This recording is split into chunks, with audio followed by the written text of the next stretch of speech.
Arm to cut hundreds. He goes, spoken like a true Bond guy. Arm to cut hundreds of jobs after NVIDIA deal falls through. Speaking of mergers and acquisitions. It's a little Or lack thereof. segment we have here. Yeah. Well, we talked about this deal a while ago, and this is one case in which regulators were like, nah, get out of my face. They said, get this out of my face. You're like, hey, but that's your job. You're supposed to be in your face. You're supposed to look at it. Get it out of my face. As much as 15% of his workforce could be affected. Well, yeah. You're attempting to have this merger go down. It's all looking promising. And it doesn't go that way. And you say, oh, yeah, all right, well, we got to take care of this stuff with the employees, the global workforce. They were forced to abandon the $40 billion sale to NVIDIA. Ooh. Costs a little more than Bond. Mm-hmm. Are you a big ARM guy? Huh? No, I can't say I am. I don't know anything about this story.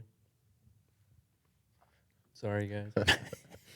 Well, it's kind of a really important company that probably has affected you and impacted you in ways you're unaware of. I'm sure they have. I just don't know. So maybe you are a big ARM fan. Could be. Undecided, I guess. The Telegraph reports that the company's chief executive, Renee Haas, told staff on Monday that between 12 and 15% of the company's employees could be affected. This could translate to almost 1,000 employees if, as The Guardian reports, ARM has over 6,500 employees worldwide. ARM says the majority of the roles affected will be in the UK and US-based workforce. This is going to be a tough time for everyone. This is a quote, by the way. So I want to be clear on why we are doing this. We need to be more disciplined about our costs and where we're investing to stay competitive. We need to remove duplication of work now that we are one ARM. Stop work that is no longer critical to our future success and think about how we get work done. But yeah, that's right. I remember hearing about the SoftBank thing.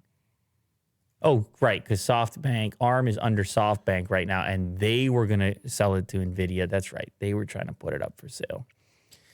I got it. ARM's former CEO, Simon Segars, who led the company between 2013 and February 2022, warned that its current investment levels couldn't continue if it went public rather than being acquired.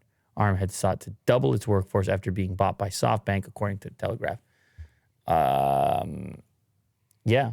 I would assume that if you were aggressively attempting to be acquired, to sell, then you would be making plans, or you would be doing so based on information that this could be beneficial from a competitive perspective.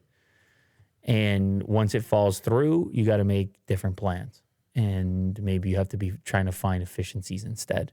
Yeah.